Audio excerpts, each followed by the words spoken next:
국회가 게임 산업의 확률형 아이템 투명성을 강화하고 이용자 보호를 위한 새로운 법안을 통과시켰습니다. 지난달 31일 국회 본회의에서 게임산업진흥에 관한 법률 일부 개정안이 통과됐는데요. 이번 개정안은 게임사들에게 더 큰 책임을 부과하는 내용을 담고 있습니다.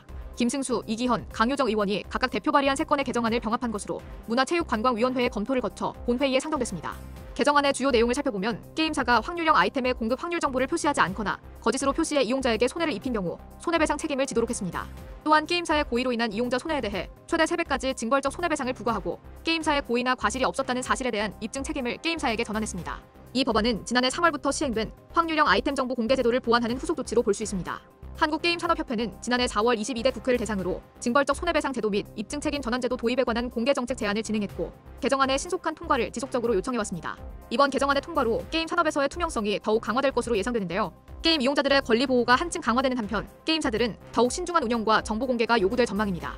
이철우 한국게임이용자협회 회장은 이번 개정안 통과는 게임 이용자들의 권익을 보호하고 게임 산업의 기반이 되는 이용자 신뢰 확충과 투명한 게임 문화를 조성하는 데 큰 역할을 할 것으로 기대한다고 설명했습니다. 게임 산업의 핵심 수익원으로 자리 잡은 확률형 아이템이 새로운 규제에 직면해 업계가 위기감을 느끼고 있습니다. 이번에 통과된 개정안으로 인해 게임사들은 확률형 아이템 관련 소송에서 고의성이 없음을 직접 입증해야 하는 부담을 안게 되는데요. 확률형 아이템은 게임 내에서 일정 확률에 따라 아이템을 획득하는 유료 콘텐츠입니다.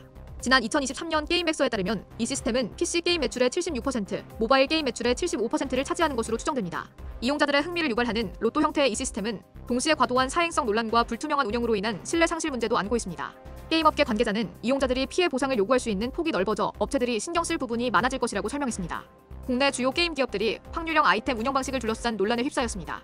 공정거래위원회가 여러 게임사를 조사 중인 가운데 일부 기업은 이용자들과의 법적 분쟁에 직면해 있는데요. 크래프톤, 위메이드, 그라비티, 웹젠, 컴투스 등 5개 게임사가 확률형 아이템을 불투명하게 운용한 혐의로 공정거래위원회의 조사를 받고 있습니다. 이는 게임 내 아이템 획득 확률에 대한 정보를 충분히 제공하지 않았다는 의혹과 관련된 것으로 보입니다. 넥슨은 인기 게임 메이플 스토리와 관련된 법적 분쟁에서 불리한 상황에 처해 있는데요. 최근 확률형 아이템에 대한 손해배상 소송에서 최종 패소한 데 이어 수원지방법원 성남지원에서는 메이플 스토리 이용자 711명이 제기한 또 다른 민사소송이 진행 중입니다. 게임사들의 영업 방식과 이용자 권리 보호 사이의 균형을 어떻게 맞출 것인지가 향후 중요한 과제로 떠오를 전망입니다.